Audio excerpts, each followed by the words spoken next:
The rain fell cold and merciless upon the stone steps of St. Margaret's Chapel, each droplet striking the ancient granite with the sharp insistence of a creditor's knock, and Lady Eleanor Ashford stood in her ivory wedding gown, feeling the dampness seep through the thin satin slippers her late mother had worn decades before, her hands trembling not from the autumn chill, but from the terrible certainty of what this day truly meant. Beside her, tall as a monument and twice as cold, stood Adrian Blackwell, the Duke of Ravensmoor, his dark hair sleek against his head, his grey eyes fixed somewhere beyond the gathered witnesses and beyond the weeping clouds, perhaps calculating figures and tonnage and profit margins, even as the vicar droned through vows that should have bound two souls, but instead merely transferred assets from one ledger to another. Eleanor could hear the whispers rippling through the pews behind them, the sympathetic murmurs of those who knew her father had been dead scarce 6 months, the more pointed observations about the Duke's sudden interest in matrimony, coinciding so conveniently with Lord Thomas Ashford's passing and the question of who would inherit his vast shipping empire,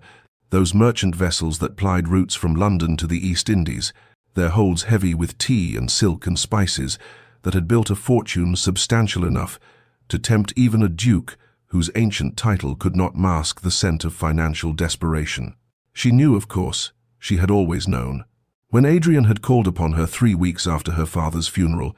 his condolences as perfunctory as a business correspondence, when he had requested permission to court her with all the passion of a man ordering boots from his cobbler, when he had proposed in her father's study surrounded by the maps and manifests that represented the true object of his desire, Eleanor had understood with painful clarity that she was not a bride but a key, a means of access to the merchant fleet and trading contracts that she had inherited, the price the Duke was willing to pay being merely his name and title in exchange for her fortune. The ceremony proceeded with mechanical efficiency, each ritual observed, each word spoken, but there was no tremor of emotion in the Duke's voice when he pledged to honor and cherish, no warmth in his fingers when he slipped the cold gold band onto her hand, and when he lifted her veil to seal their union with a kiss, his lips barely grazed her cheek in a gesture so perfunctory it might have been a handshake. Eleanor signed the marriage register with her maiden name for the final time, watching as Adrian signed with bold, decisive strokes, the same hand that would soon sign orders and contracts for her father's ships, and then it was done. She was the Duchess of Ravensmoor, a title that should have filled her with pride, but instead felt like a shroud. The carriage that bore them away from the chapel was as silent as a hearse, the rain streaming down the windows, obscuring the faces of the onlookers who had gathered to witness the union of ancient nobility and new wealth, and Eleanor sat across from her husband watching his profile as he stared out at the grey landscape, his expression revealing nothing, not satisfaction at his acquisition, not regret at the coldness of their bargain, nothing but the same calculating distance she had seen from the first, and she understood that whatever life awaited her at Ravensmoor Hall, it would not include the foolish dreams of affection she had once harbored as a girl when her father still lived, and the future had seemed bright with possibility rather than dark with transaction. But before our lover's fate is revealed, subscribe so you never miss a chapter of romance and scandal, and tell us in the comments, where are you watching from? Now, let's begin. Ravensmoor Hall rose from the moorland like a monument to all things austere and unforgiving, its grey stone walls the colour of storm clouds, its countless windows reflecting the dying light with the cold glitter of indifferent eyes. And as the carriage rolled up the long gravel drive lined with ancient oaks that had shed their leaves in surrender to autumn's advance, Eleanor felt something inside her contract with a chill that had nothing to do with the weather and everything to do with the realization that this vast, unwelcoming edifice was now her home, her prison, the place where she would live out her days as a transaction rather than a wife. The housekeeper, Mrs. Davison, a woman whose spine was as straight as the hall's columns and whose expression revealed nothing but dutiful courtesy, greeted them in the entrance hall, where marble floors stretched in every direction and the ceiling soared 2 stories above, making Eleanor feel smaller than she had ever felt in her life, and when the Duke, for she could not yet think of him as Adrian, could not think of him with any intimacy whatsoever, instructed Mrs. Davison to show the Duchess to her chambers, emphasizing the word in a way that made clear these would be her chambers and hers alone. Eleanor followed the housekeeper up the grand staircase with the resignation of a prisoner being led to her cell. The rooms were beautiful in their way, furnished with obvious expense if not warmth. The bed hung with heavy curtains in deep burgundy, the windows overlooking the wild moorland that stretched endlessly toward a horizon already darkening with evening. And as a pair of maids unpacked her trunks with efficient silence, Eleanor stood at the window and wondered if her father had known, when he built his shipping empire, when he accumulated his fortune through years of tireless work, that it would ultimately serve only to make his daughter a commodity valuable enough to tempt a duke who needed capital more than he needed companionship. She did not see Adrian again until dinner, and when she descended to the dining room at the appointed hour, she found him already seated at the head of a table so long it seemed designed to emphasize distance rather than bridge it.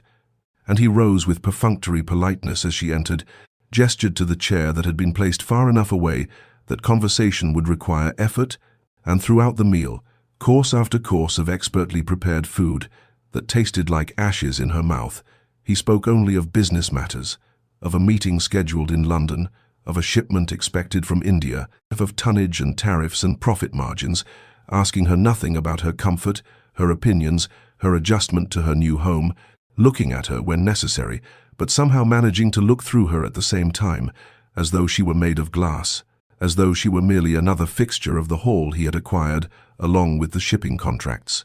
Eleanor observed him as she picked at her food, noting despite herself that he was handsome in the way of classical statuary, all sharp lines and aristocratic angles, his dark hair catching the candlelight, his grey eyes intelligent and keen when they focused on anything other than her, and she wondered what manner of man could be so cold. What childhood or circumstance had taught him that a wife was merely another asset to be managed, another entry in a ledger? And when the interminable meal finally ended, and he excused himself to his study without even the courtesy of a good night, she climbed the stairs to her solitary chamber and lay awake in the darkness, listening to the house settle around her, vast and empty, and echoing with a loneliness so profound it seemed to have seeped into the very stones. And she understood that whatever life she had imagined for herself had died with her father, and what remained was merely this, existing in proximity to a man who had married her for her inheritance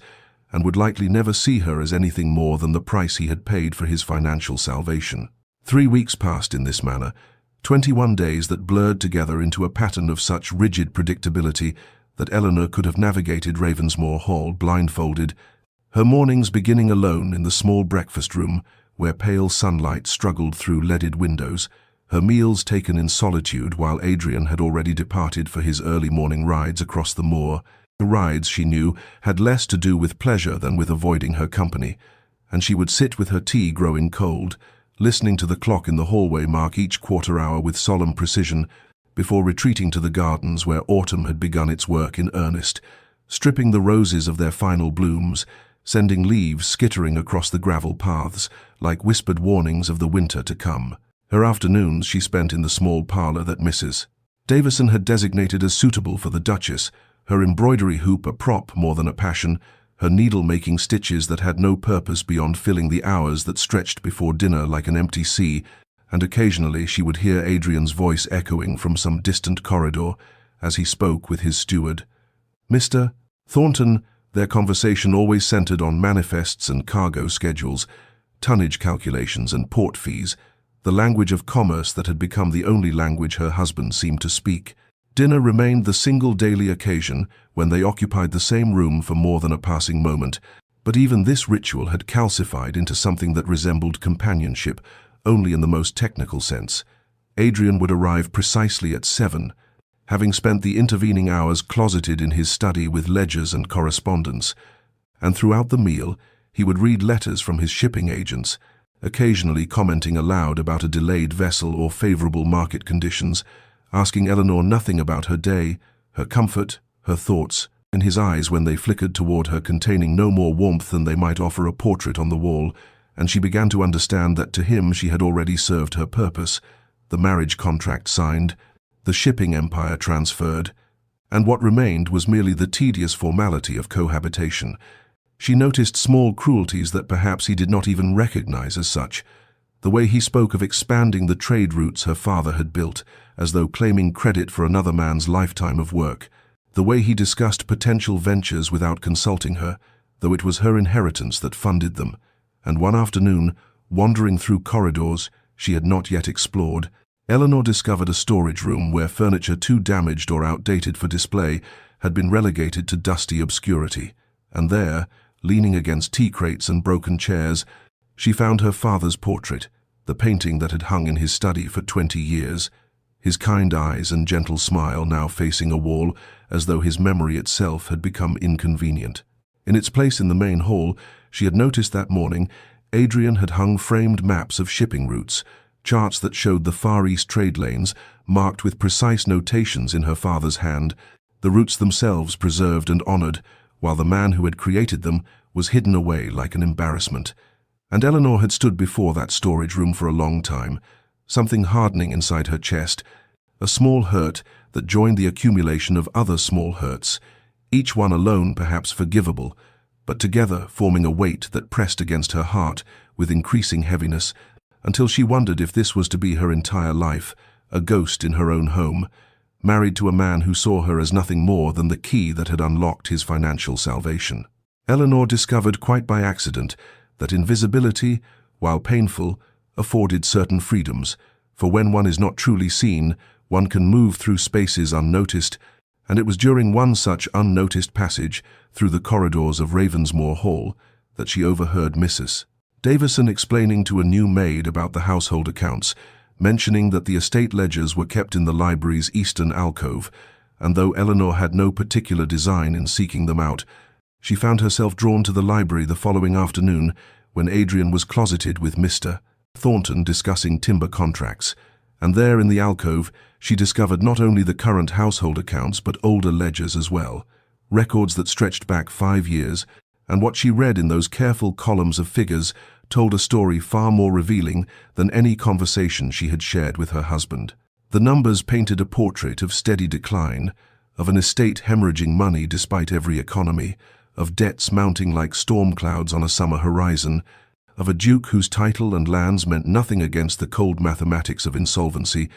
and Eleanor sat in the window seat with the ledgers spread around her and understood with crystalline clarity that Adrian had not merely desired her father's fortune, he had desperately needed it, had been perhaps months away from ruin, from losing Ravensmoor Hall and everything his family had held for generations, and this knowledge did not excuse his coldness, but at least explained it, cast his calculated courtship and emotionless efficiency in a different light, the light of a drowning man grasping for salvation rather than a mercenary claiming spoils. She returned the ledgers to their place and continued her wandering through the library, running her fingers along leather spines, and there in a cabinet she had not previously explored, she found a collection of her father's correspondence, letters he had written to Adrian during the courtship, and reading them was like hearing his voice again, his pride in the business he had built from nothing, his hope that his daughter would be well cared for, his detailed explanations of trade routes and partnerships and the innovations he had planned but would never live to implement. And Eleanor sat with tears streaming down her face,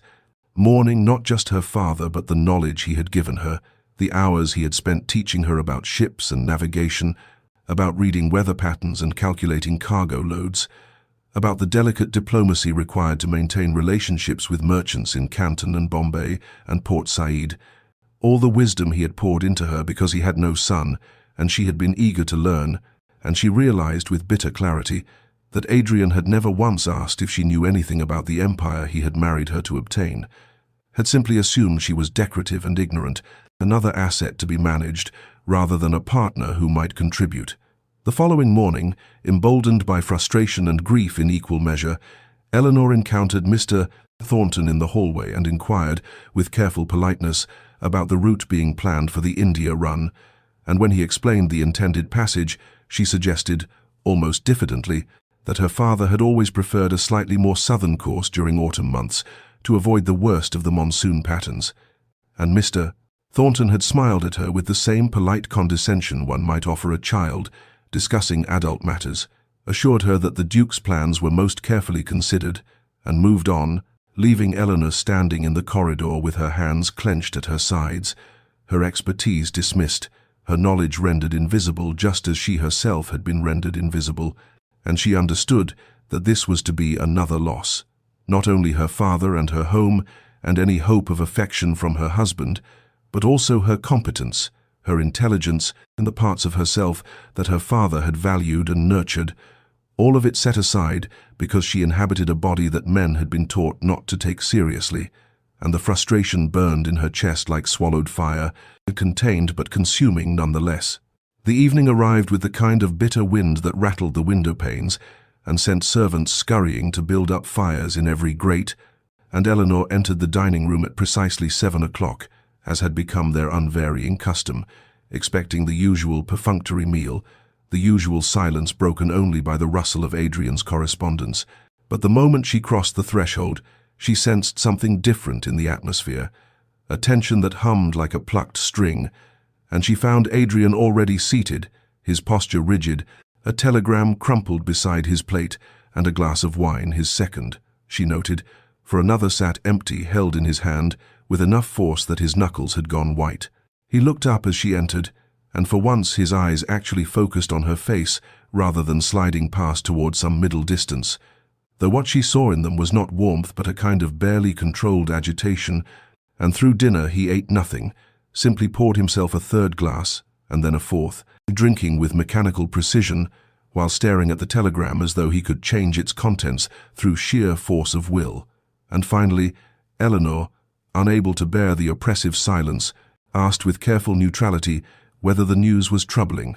and Adrian's laugh was sharp and bitter as he pushed the telegram across the table toward her. She read it quickly, her father's training allowing her to grasp immediately the implications. The Times Morning Star Asterisk, one of the largest vessels in the fleet, had failed to arrive in Bombay, was 3 weeks overdue, and the cargo of Chinese silks and porcelain represented a staggering sum, enough to damage even a healthy business and potentially crippling given what Eleanor now understood about their financial situation. Which route did she take? Eleanor asked quietly, her voice careful, and Adrian looked at her with something almost like surprise, as though he had forgotten she could speak in complete sentences, and he told her the Northern Passage, the faster route. And Eleanor felt her heart sink, because she knew, had learned at her father's knee, that the Northern Passage in late autumn was treacherous, that the monsoon patterns shifted unpredictably, and the Bay of Bengal became a graveyard for ships that tried to shave days off their journey by courting those dangerous waters. The northern route, she said, not quite a question, and something in her tone made Adrian set down his glass and truly look at her, his eyes sharpening with attention that was entirely new, and she continued, "My father always avoided the Northern Passage after September. The weather patterns are too unstable, the risk of storms too great, and he lost a ship there in '38 and swore never again." And she watched Adrian's face transform, saw surprise give way to something else. A dawning realization that perhaps his wife was not merely decorative, that perhaps she possessed knowledge he had never thought to access, and he leaned forward, his earlier agitation channeling into focus, and asked her what route her father had preferred. Eleanor told him about the longer southern passage, the way her father had cultivated relationships with harbour masters in Ceylon who would send word of weather conditions, the careful calculations of time versus safety, and Adrian listened with an intensity that might have been flattering had it not been born of desperation. And when she finished, he sat back, something crumbling in his expression, and she realized he was calculating how much money his ignorance might have cost, how his assumption that he knew better than the man who had spent 40 years building this empire had perhaps sent a ship and its crew to their deaths. The meal ended in silence, but it was a different quality of silence, charged with unspoken recognitions, and Adrian retreated to his study without a word, and Eleanor retired to her chambers, expecting nothing more from the evening. But hours later, unable to sleep, she walked the corridors and saw the thin line of lamplight beneath his study door, and something compelled her to check, and she found the door unlocked and him asleep at his desk, his head pillowed on his arms, surrounded by maps and ledgers, and her father's correspondence spread in desperate constellation around him, and in sleep his face had lost its hard edges, the harsh lines of calculation and control smoothed away to reveal someone younger, someone who looked almost vulnerable, and Eleanor stood in the doorway for a long moment, before quietly retrieving a blanket from the library and draping it across his shoulders, her hand hovering for just a heartbeat near his dark hair before she pulled away and left him sleeping. And she did not know why she had offered even that small tenderness to a man who had shown her none, except that in his exhaustion and worry she had glimpsed, perhaps, a human being beneath the cold facade, and that frightened her almost as much as it moved her. 2 months into their marriage, Adrian appeared at breakfast, an unusual occurrence in itself, for he typically took his morning meal in his study while reviewing correspondence, and announced with his characteristic curtness that they would be traveling to Portsmouth within the week, that his presence was required to meet with shipping partners and inspect the fleet, and that Eleanor would accompany him. For appearances, he added after a pause that made the addendum seem almost apologetic, though his tone remained clipped and formal. The days that followed were filled with preparations, trunks packed by efficient maids, Eleanor's traveling clothes laid out and pressed, and she found herself experiencing a strange flutter of something that might have been anticipation or anxiety, for she had not left Ravensmoor Hall since arriving as a bride, and the prospect of travel, even in Adrian's distant company, represented at least a change from the monotonous routine that had calcified around them. The morning of their departure dawned clear and cold, the kind of autumn day where frost silvered the grass and one's breath misted in the air, and Eleanor sat across from Adrian in the carriage as they rolled down the long drive and onto the road that would carry them south and east toward the coast, and for the first hour they maintained their usual silence, Adrian occupied with papers he had brought, Eleanor watching the countryside slide past the window. But then something shifted, some subtle relaxation in the atmosphere, and Adrian set aside his work and began, haltingly at first, to point out landmarks, the old Saxon church in the village they passed, the estate of a family he had known in childhood, and the ridge, where one could see 3 counties on a clear day, and though his commentary was brief and factual, Eleanor found herself grateful for these small offerings, these fragments of knowledge about the world beyond Ravensmoor's walls. The countryside grew wilder as they travelled, the cultivated fields giving way to rougher terrain, forests of oak and ash pressing close to the road, and Eleanor noticed how the farms grew more scattered, the villages smaller and more isolated, and there was something both beautiful and unsettling about this wilderness.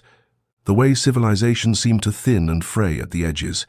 They stopped as evening fell at an inn that crouched beside the road like something from a fairy tale,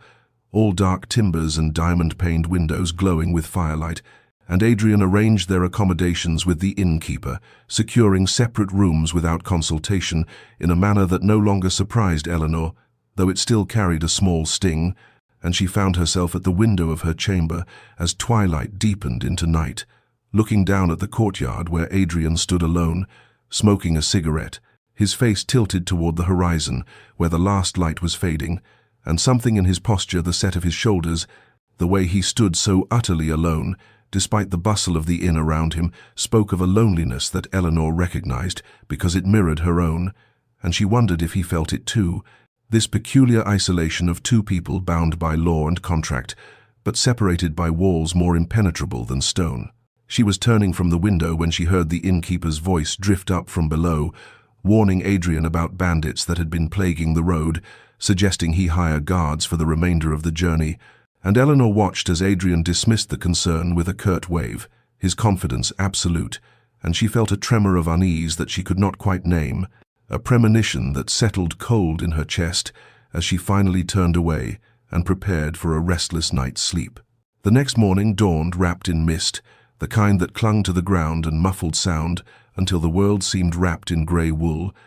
and Eleanor felt the unease from the previous night settle more heavily on her shoulders as she took her seat in the carriage, though she told herself she was being foolish, that the innkeeper's warnings were the sort of rural superstition that plagued every isolated road in England, and Adrian seemed utterly unconcerned as he arranged their luggage and gave instructions to the driver in his usual clipped manner, before settling across from her with a sheaf of papers that clearly intended to occupy his attention for the journey ahead. The road narrowed as they traveled deeper into the forest, ancient oaks pressing close on either side, their branches forming a canopy overhead that turned the misty morning into something close to twilight, and autumn leaves, gold and crimson and brown, drifted down in lazy spirals to carpet the road, beautiful and melancholy, and there was something unsettling about the quiet, the way even the horses' hooves seemed muffled, the way no birds sang in the dense wood, and Eleanor found herself watching the shadows between the trees with growing tension, though she could not have said what she feared to see there. They had travelled perhaps 2 hours when the attack came, with shocking suddenness, masked riders exploding from the tree line on both sides of the road, their horses' hooves thunder after the eerie quiet, their voices shouting demands that Eleanor's mind could barely process through the surge of pure animal terror, and the driver tried to whip the horses into flight, but the bandits had planned well and had blocked the road ahead, and Adrian was suddenly moving, lunging across the carriage to push Eleanor down onto the floor, his body covering hers, and she heard him shouting something to the driver, heard the crack of gunfire that made her ears ring, felt the carriage rock violently as the horses screamed and reared, and everything was chaos, confusion, the smell of gun smoke and fear sweat, and the terrible sounds of violence erupting around their fragile wooden shelter. Adrian was half standing, one hand still pressing Eleanor down, the other reaching for something she realized with shock that he had produced a pistol from somewhere, was firing back at their attackers, and through the small gap between his arm and the carriage wall, Eleanor caught glimpses of masked faces, of gloved hands tearing at the luggage, of the driver struggling with a bandit who had climbed onto the box. And then there was another shot, closer, louder, and something struck Eleanor's side with force that drove the breath from her lungs, a sensation not of pain at first, but of profound shock, of wrongness. And she looked down in numb disbelief to see her travelling dress darkening with blood, the stain spreading with terrible speed across the grey fabric, and her mind tried to make sense of it, even as her body began to understand, pain blooming hot and sharp where the bullet had torn through flesh. The world tilted, sounds growing distant and strange, and through the gathering haze Eleanor saw Adrian's face suddenly above hers, saw his expression transform from cold calculation to something she had never seen there before, raw, undisguised fear, his eyes wide and his face gone white beneath its tan, and she heard him shouting her name, not Lady Ravensmoor, not even my lady, but Eleanor, her Christian name spoken with desperate urgency, and his hands were on her side, pressing against the wound, and she wanted to tell him it was quite all right, that she felt rather distant from the whole affair,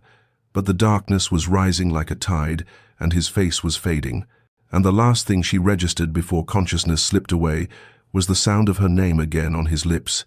and the realization, dim but certain, that everything had changed in the space of a heartbeat. Adrian's mind, which had spent 2 months calculating shipping routes and profit margins with cold precision,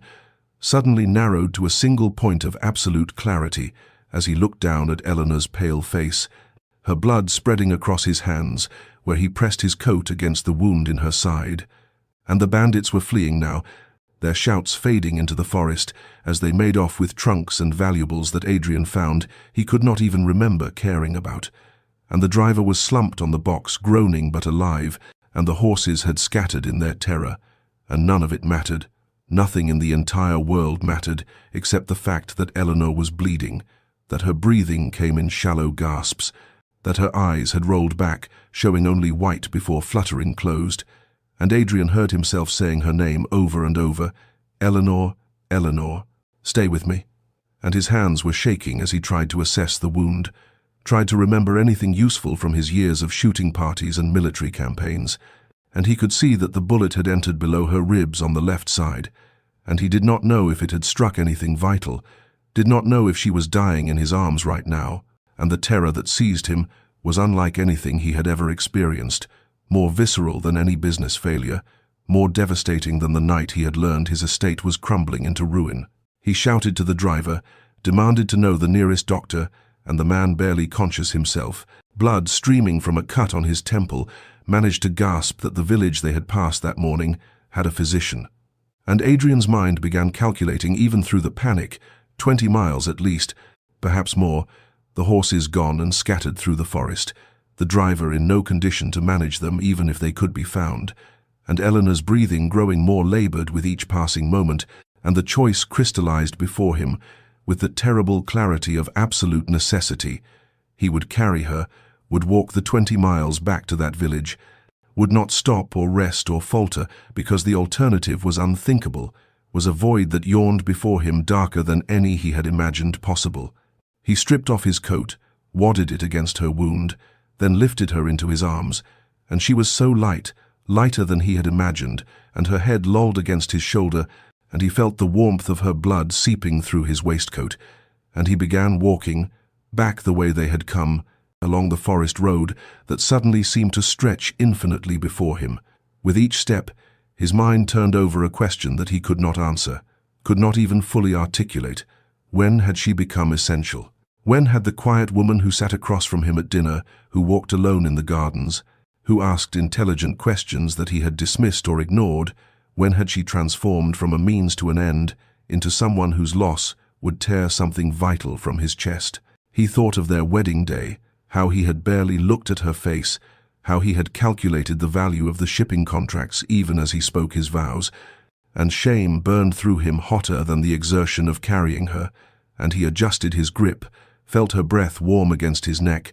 and kept walking as the autumn sun climbed higher, and the forest path stretched on before him, and he whispered to her, though she could not hear, promised things he had never thought to promise anyone, and knew with absolute certainty that nothing in his carefully constructed life had prepared him for this moment, when everything he had thought mattered revealed itself as dust and shadow compared to the weight of her in his arms and the desperate hope that he would not be too late. Adrian had been walking for perhaps 2 hours, though time had taken on a strange quality where he could not be certain if minutes or lifetimes were passing, and his arms ached with a deep burning pain that radiated through his shoulders and down his back. His breathing labored as he picked his way along the forest road that seemed to stretch endlessly before him, and Eleanor's weight, so light at first, had become a burden that tested the limits of his endurance,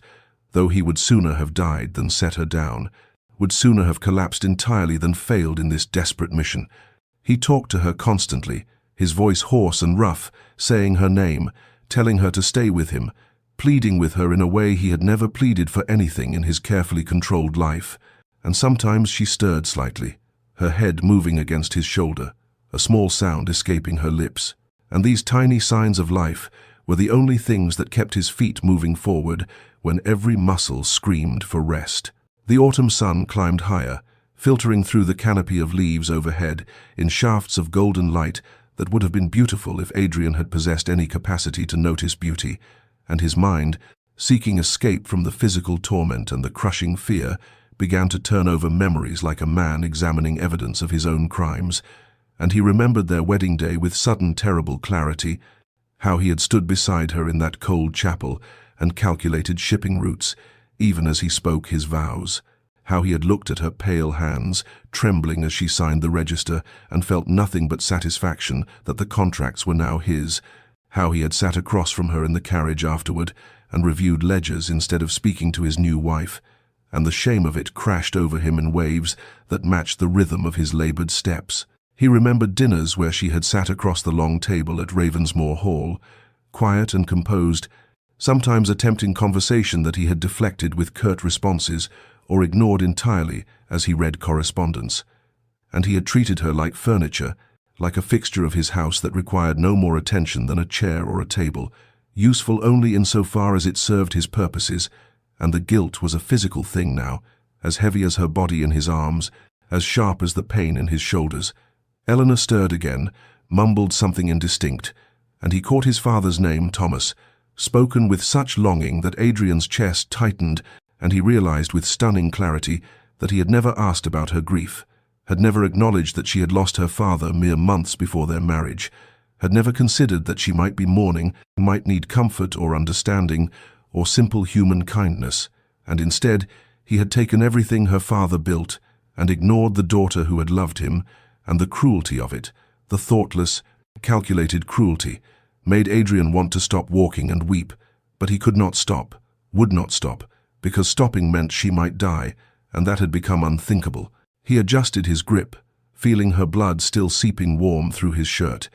and he kept walking through the dappled sunlight, through the beauty of autumn that mocked his desperation, and he whispered promises to her unconscious form, promised to be better, to see her, to value her, if only she would live, if only he was not too late. Eleanor existed in a twilight world where past and present wove together like threads on a loom,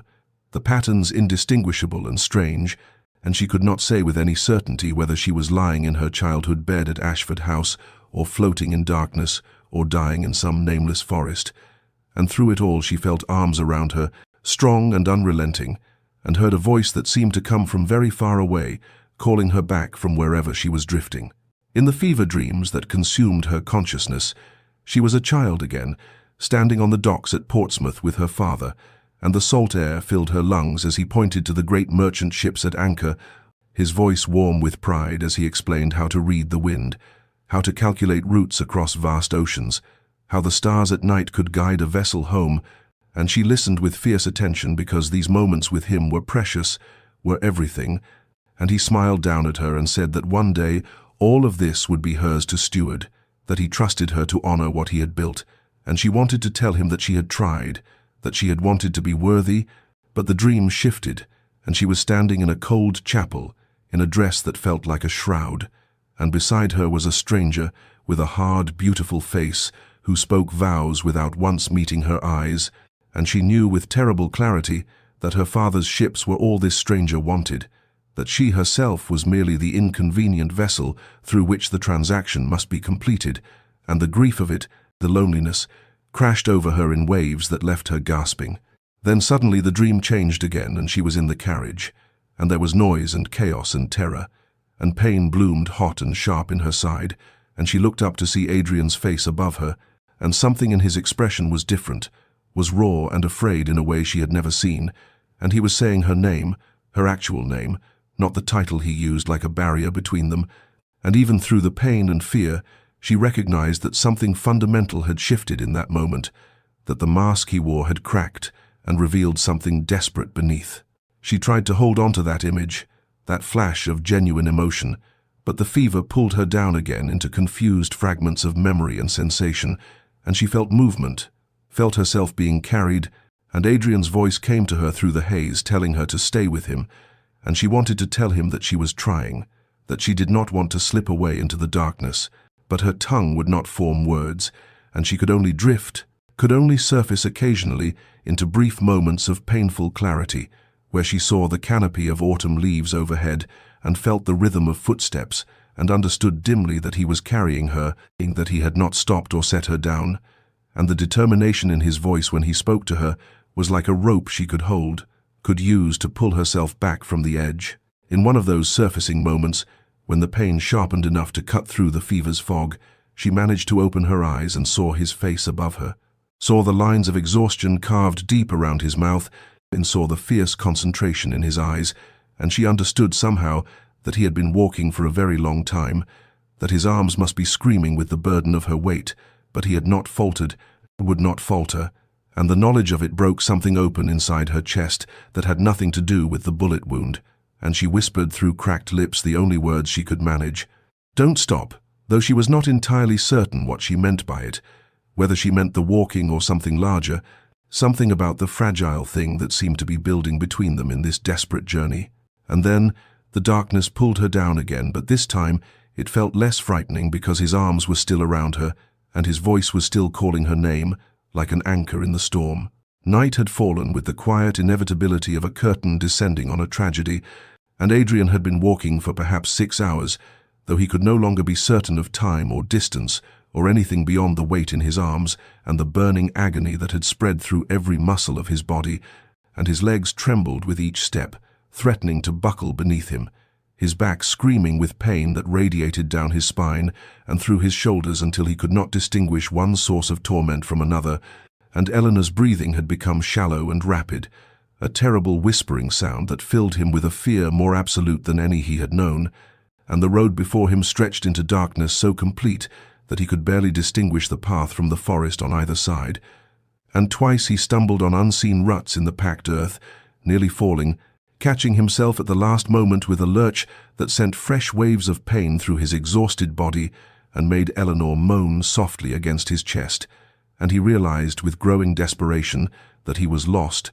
that in the darkness he might have missed a turning or wandered from the main road entirely, that he could be carrying her deeper into the wilderness rather than toward salvation. He stumbled again, more severely this time, and his knee struck the ground hard before he could stop himself, and the impact jolted Eleanor in his arms, and he heard her breath catch in a way that suggested pain, and for a long moment he knelt there in the dark road with her cradled against him,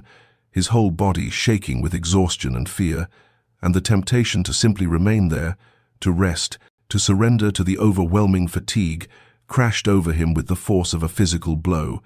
and he looked down at Eleanor's face in the pale moonlight that filtered through the clouds, saw how white she had become, how still except for those terrible shallow breaths, and he thought with sudden clarity that she might die here, might die in his arms on this dark road, and it would be his fault, his responsibility, the final consequence of his cold calculations and callous disregard,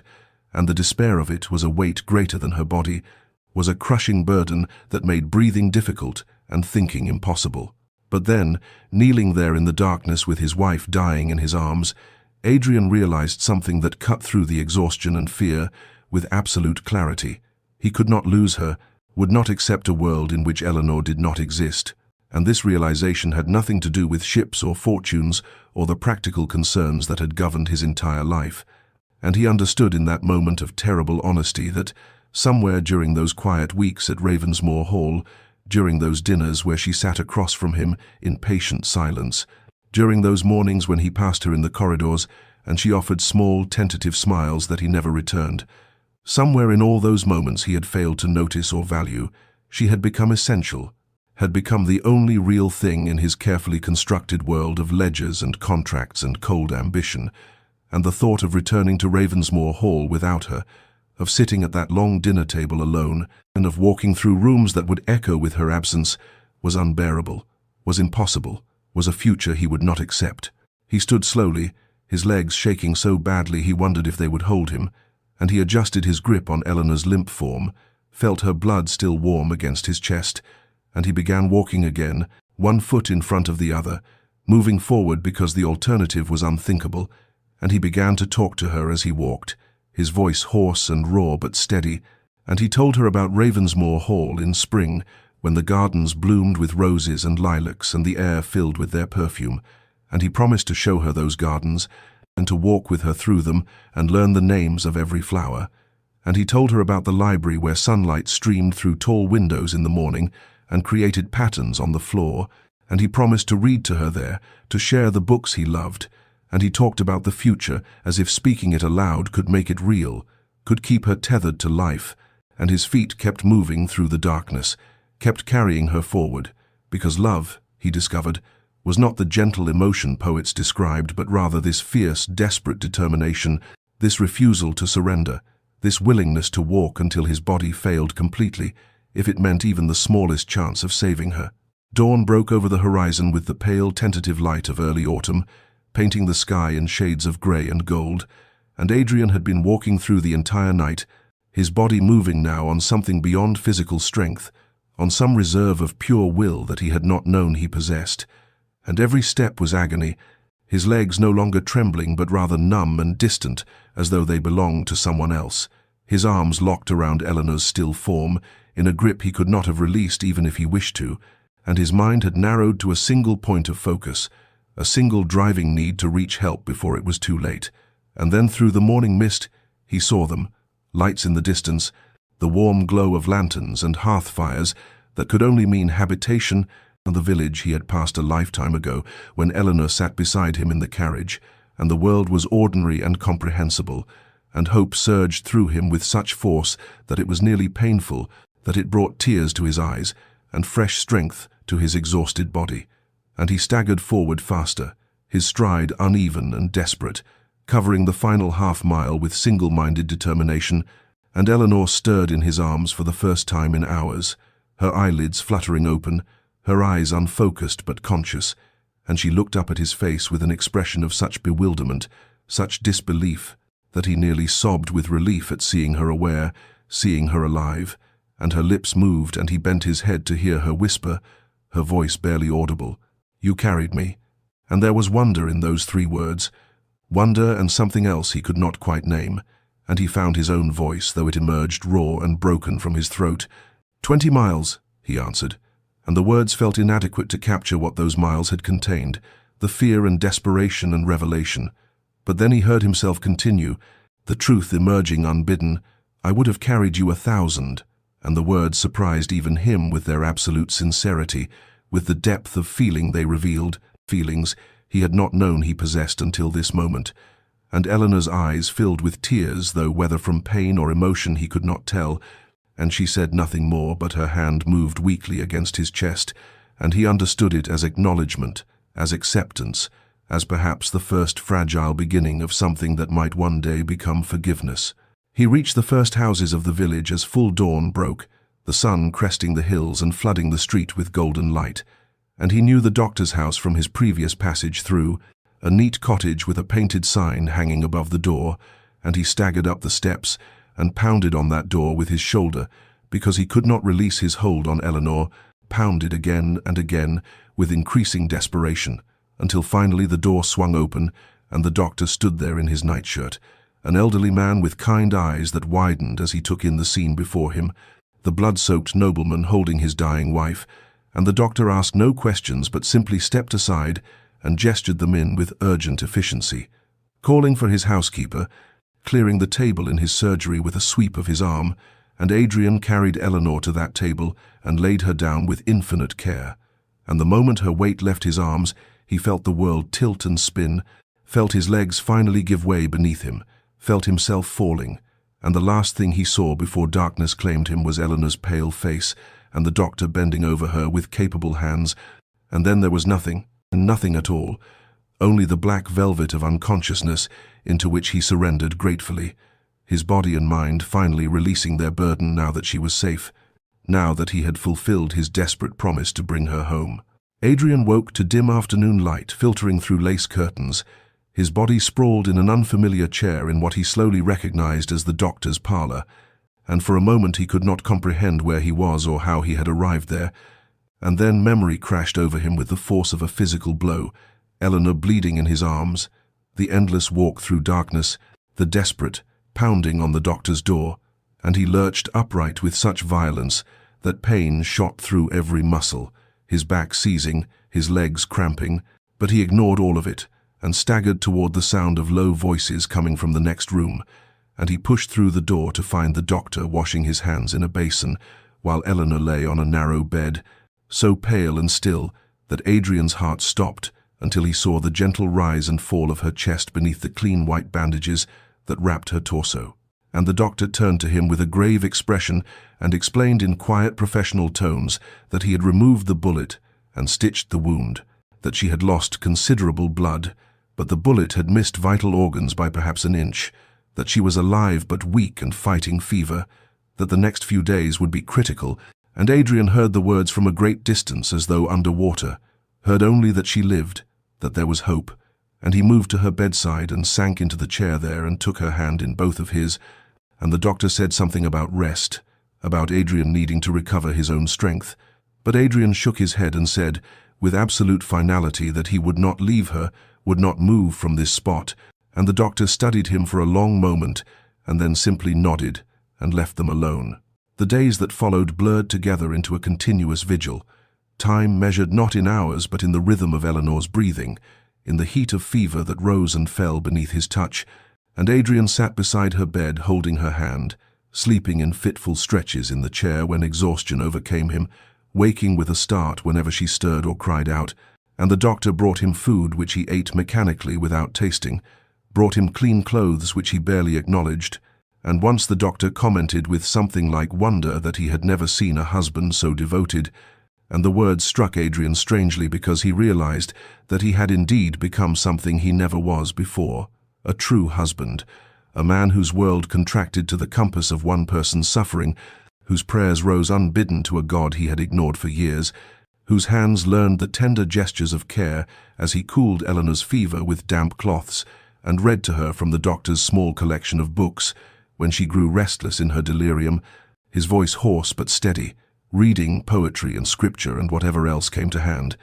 and he talked to her constantly, telling her about Ravensmoor Hall and the changes he would make, the gardens they would restore together, the life they would build, speaking as though his words could anchor her to this world,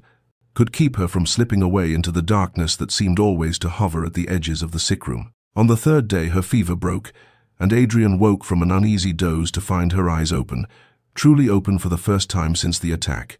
clear and cognizant rather than clouded with pain and delirium, and she looked at him with an expression of such wonder, taking in his disheveled appearance, his unshaven face, the blood-stained shirt he still wore because he had refused to leave her long enough to change it properly,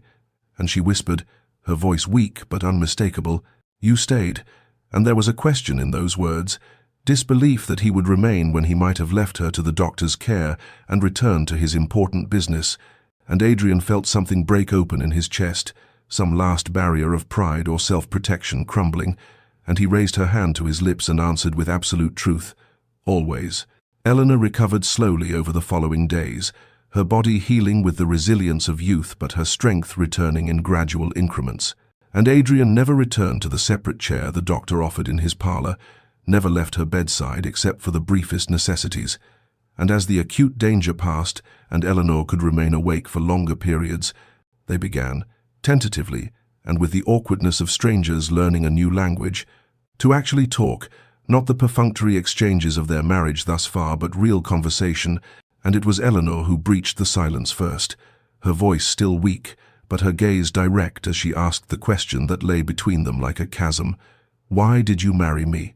"Adrian." And she used his given name for the first time. "I want to hear you say it." And he could have dissembled, could have offered comfortable lies, but something in her eyes demanded truth, and so he gave it to her, his voice quiet but steady, as he explained that he had needed the ships, the fortune, that his estate had been crumbling despite the grand title, that he had been weeks away from ruin when he learned of her father's death and the shipping empire that would pass to his daughter,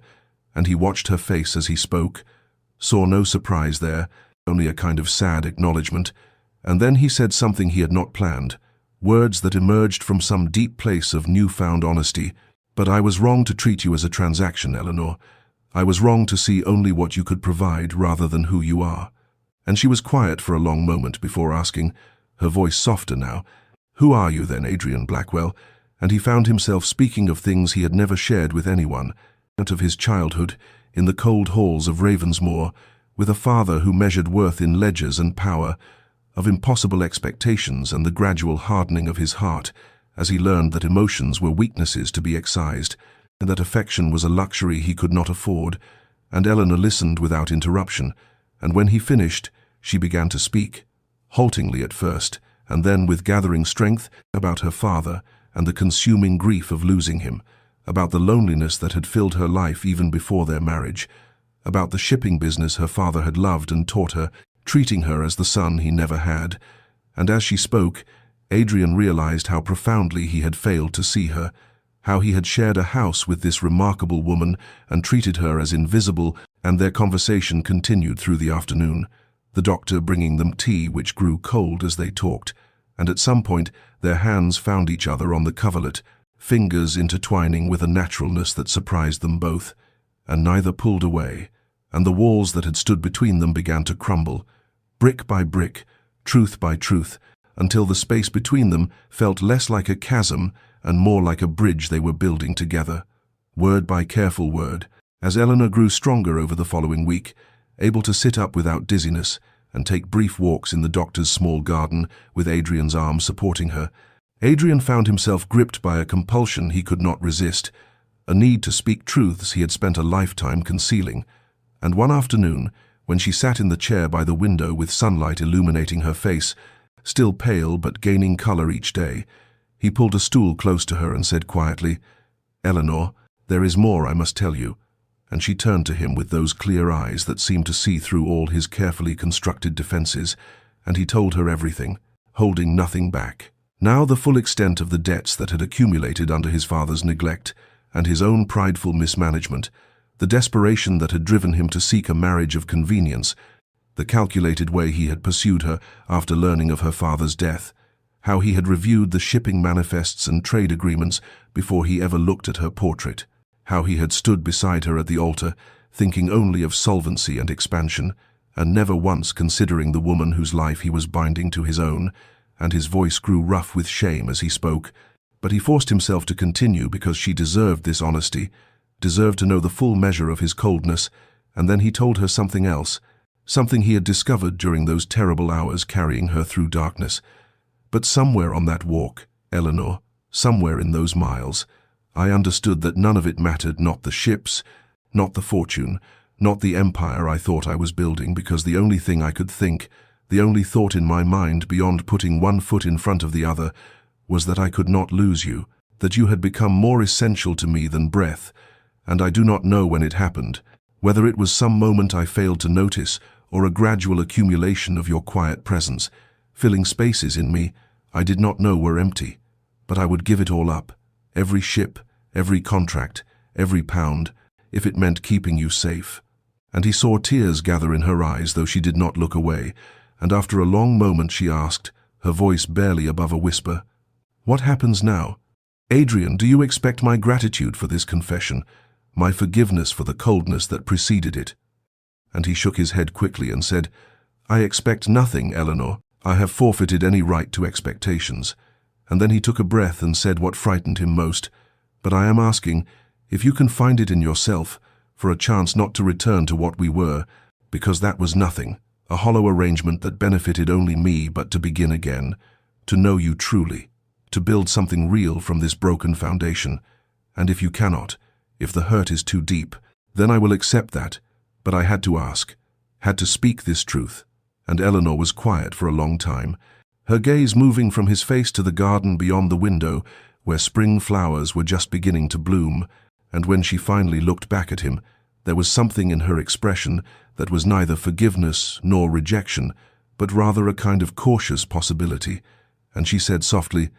"I need to think. Adrian, you have given me much to consider." And he nodded and rose to leave, to give her the space she needed. But as he reached the door, she said his name, and when he turned, she was watching him with an intensity that made his heart stutter, and she said, "But I am glad you stayed, glad you told me these things. It is more than you have given me in all the weeks before." And he held her gaze and answered,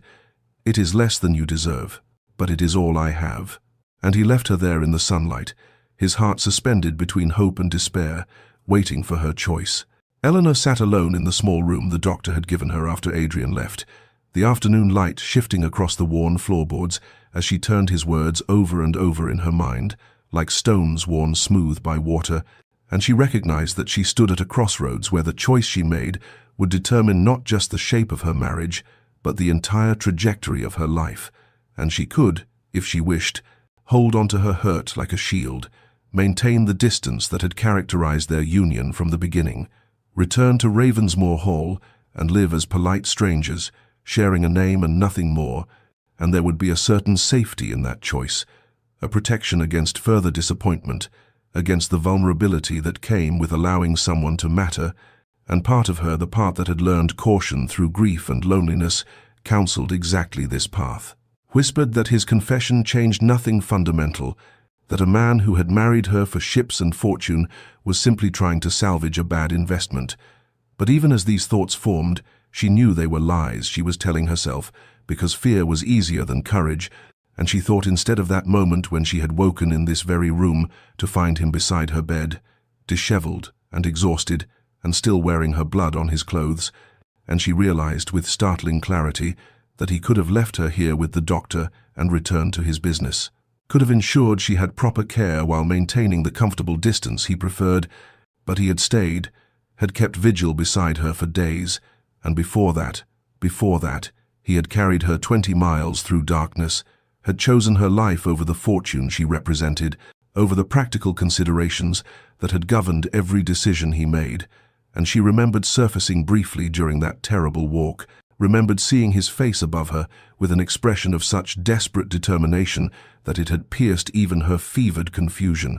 remembered his voice in the darkness telling her to stay with him, and she understood that whatever had begun between them during those hours was real, was perhaps the first real thing in their entire acquaintance. And yes, he had married her for her father's ships, had treated her with cold indifference, had failed to see her as anything more than a means to an end. And these truths hurt, would always hurt in some tender place deep inside her. But she also recognized truth in his confession, heard it in the raw honesty of his voice when he told her he would give up everything to keep her safe, and she thought of her father, who had taught her about navigation and trade winds and reading the stars, but who had also taught her that the greatest courage was not in avoiding storms, but in choosing to sail through them, and she realized that she could choose differently, could take the risk of believing that something real might grow from even the coldest beginning, that two people who had started as strangers bound by contract might become something more if they had the courage to be vulnerable. To build brick by careful brick, something neither of them had planned but both of them needed. And as the sun moved lower in the sky, and the room filled with golden light, she felt the decision crystallize inside her, like ice becoming water, fear becoming possibility, and she knew what she would say when he returned. 2 weeks later, when the doctor finally declared Eleanor strong enough to travel, provided they took the journey slowly and stopped frequently for rest, Adrian arranged for the most well-sprung carriage he could hire in the village and lined it with every cushion and blanket the innkeeper could spare. And as he helped Eleanor into the carriage that morning, his hand supporting her elbow with infinite care, she noticed how different this departure felt from that terrible day when they had set out for Portsmouth, and indeed, everything about the journey back to Ravensmoor Hall bore no resemblance to the journey out, where before there had been silence broken only by the clatter of wheels and the occasional curt observation about landmarks. Now there was conversation that flowed easily between them, tentative at first, but growing more natural with each mile, and Adrian insisted they travel slowly, stopping every few hours so Eleanor could walk a bit and rest properly, and he watched her constantly with an attentiveness that was both touching and slightly amusing, asking if she was comfortable, if she needed more cushions, if the jostling pained her wound, until finally she laughed and said, "Adrian, I am not made of glass, I will not shatter." But there was warmth in her voice that took any sting from the words, and he smiled, that rare, genuine smile she was beginning to see more often, and said, "Forgive me, I find I cannot help myself." And they talked then about everything they had never discussed in those cold months at Ravensmoor Hall. She told him about her father's business, about the evenings spent in his study, learning about trade routes and manifests, and the intricate dance of supply and demand across the seas, and Adrian listened with an intensity that was wholly different from his previous dismissive efficiency, and he asked her opinions on decisions he was facing, on contracts he was considering, and Eleanor found herself sharing ideas her father had discussed with her before his death, innovations in cargo management, and new routes that might prove profitable. And Adrian's amazement was evident as he said, "You have a mind for this, Eleanor, your father taught you well." And there was respect in his voice that warmed her more than any fire, and he told her about his travels before his father's death, about ports he had visited, and the vast complexity of maritime trade, and she asked about his childhood, and he spoke more openly than he ever had about the cold estate, where emotions were forbidden and weakness was punished, and she began to understand the armor he had built around himself. And when they reached the inn where they had stopped before, that place where the innkeeper had warned about bandits, and Adrian had arranged separate rooms without consultation, he turned to her as the carriage halted and asked quietly, "Eleanor, would you, that is, I could arrange separate rooms again, if you prefer, but I thought perhaps," and she understood what he was asking. This man who was learning vulnerability, one painful step at a time, and she said gently, "I would like to share a room, if the offer is genuine," and the relief in his face was answer enough. And that night they lay in separate beds in the dim firelight, and talked in the darkness about poetry she loved, and places he hoped to show her someday, and small dreams they had never shared with anyone. And his voice in the darkness was intimate in a way that had nothing to do with physical proximity, and everything to do with the walls finally coming down. And when she finally drifted to sleep, she heard him whisper, "Good night, Eleanor," with such tenderness that she carried it into her dreams, and she understood that what they were building now was more intimate than many marriages ever achieved. This careful architecture of trust and genuine knowing, brick by patient brick. The carriage rolled through the iron gates of Ravensmoor Hall in the late afternoon, and as Eleanor looked up at the imposing stone facade that had seemed so cold and forbidding when she first arrived as a bride, she found that everything appeared different now, softened somehow by the transformation that had occurred not in the house itself, but in the two people returning to it. And Adrian helped her down from the carriage with such careful attention that Mrs. Henshaw, The housekeeper, who had rushed out to greet them, stood frozen in surprise at the Duke's tender solicitude, and in the days that followed, Adrian set about making changes that announced to the entire household that something fundamental had shifted. He commissioned a portrait of Eleanor to hang in the main hall, where visitors would see it immediately upon entering, and he personally retrieved her father's portrait from the storage room, where it had languished, and placed it in the library, in a position of honor, beside the shipping maps. And when Eleanor discovered this, she felt tears prick her eyes at the recognition implicit in the gesture. And Adrian had the connecting door between their bedchambers unlocked and left standing open, and that first night back he said quietly, "The choice is yours. Eleanor, always yours." And she looked at that open doorway and understood that he was offering not just physical proximity, but the vulnerability of allowing her into every aspect of his life, and she walked through it without hesitation and found him sitting by his fire. And they talked until the candles guttered low, and she fell asleep in the chair beside him with his coat draped over her shoulders, and they began establishing new rhythms that bore no resemblance to those cold early weeks. They took breakfast together in the morning room, where sunlight streamed through tall windows, and Adrian asked her thoughts on the day's business and listened intently as she offered suggestions drawn from her father's teachings. And they walked in the gardens, even as autumn deepened toward winter, and he asked her opinions on everything from tenant concerns to investment opportunities, and Eleanor found herself gradually taking a role in the shipping business that her father had built. And Adrian not only welcomed her involvement, but actively sought her counsel, including her in meetings with his steward and solicitors, and the men who had initially been skeptical soon recognized that the new Duchess had a mind as sharp as any businessman's,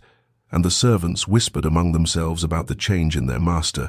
how the harsh lines around his mouth had softened, how he smiled now, how his eyes followed the Duchess with an expression that could only be called tender, and months passed in this manner, and the bare trees of winter giving way to the first green shoots of spring.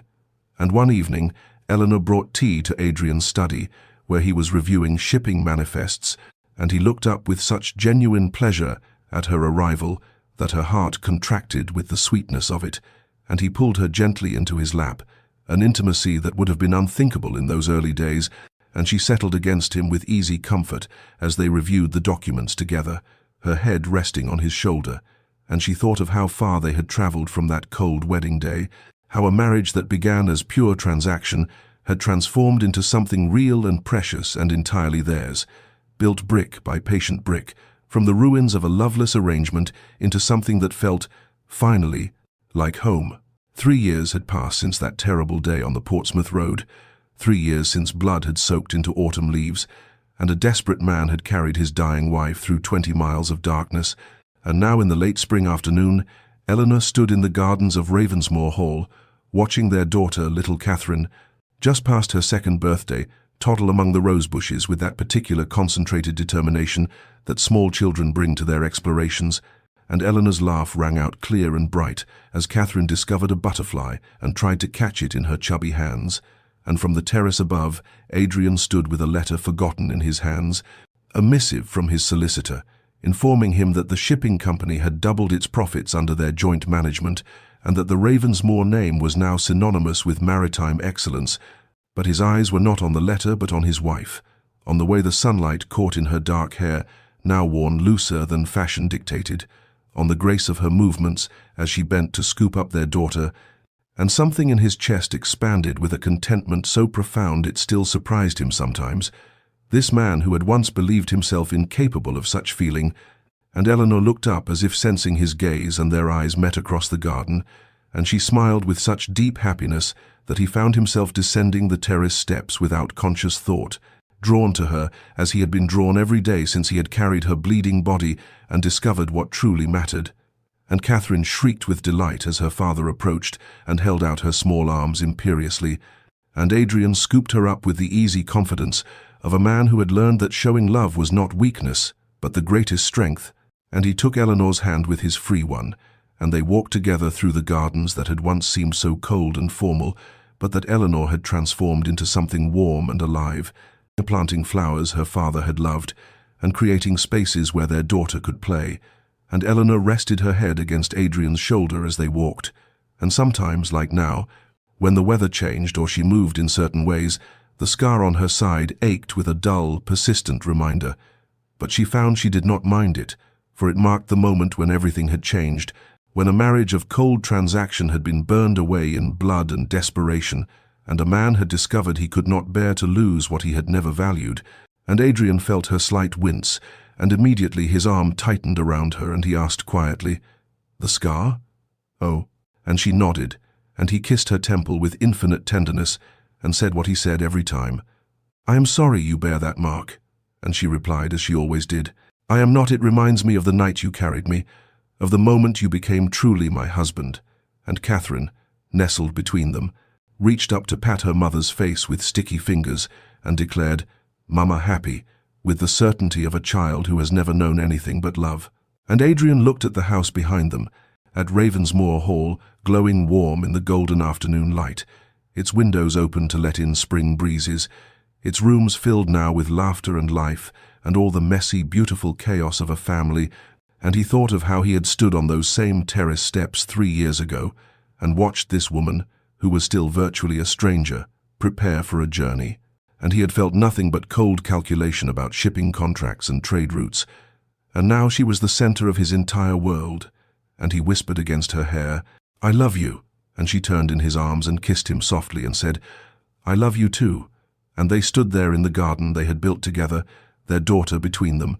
and the house that had once echoed with emptiness was a home now, filled with a love that had grown from the most unlikely soil, watered by blood and desperation and the courage to begin again. The evening settled gently over Ravensmoor Hall as Adrian and Eleanor stood together on the terrace where so much of their story had unfolded, his arm around her waist and her head resting against his shoulder in the easy intimacy of a couple who had traveled far from that cold wedding day when they had been strangers, bound by contracts and necessity, and they watched the last golden light fade from the gardens where their daughter had played earlier, now sleeping peacefully in the nursery above, and Eleanor traced the line of the scar beneath her gown with absent fingers and said quietly, "Do you ever think about that day on the Portsmouth Road, how differently everything might have gone?" And Adrian's arm tightened around her and he said, "Every day I think of how close I came to losing you before I ever truly had you." And they stood in companionable silence for a moment before Eleanor turned to face him fully and said, "We have been very fortunate, have we not, to find love in such unlikely circumstances?" And he kissed her forehead and agreed that fortune did not begin to describe the grace that had transformed their transactional arrangement into something real and precious and entirely their own. Dear listener, perhaps you have heard this story and found yourself thinking of arrangements in your own life that began without love, of relationships that seemed destined to remain cold and practical, of moments when you wondered whether warmth could ever grow from such frozen soil. And if so, know that love is not always the thunderbolt of romance novels or the instant passion of fairy tales. Sometimes love is a choice made in the darkness, a decision to keep walking when your arms ache and your strength fails, a willingness to begin again when beginning seems impossible.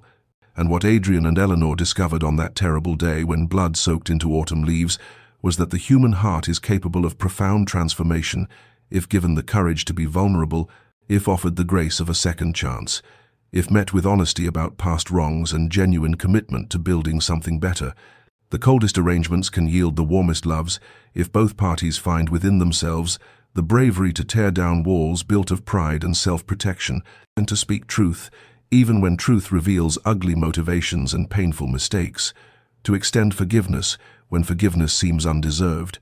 to trust again when trust has been broken, and perhaps most importantly, to recognize that love is not merely a feeling but an action. It is the 20 miles walked through darkness, the vigil kept at a sickbed, the daily choice to honor and cherish what you once took for granted, the willingness to carry each other through whatever wilderness life presents. If you find yourself in a relationship that seems broken beyond repair, in a marriage that has become mere cohabitation, in a partnership where warmth has long since fled, do not dismiss the possibility of transformation too quickly,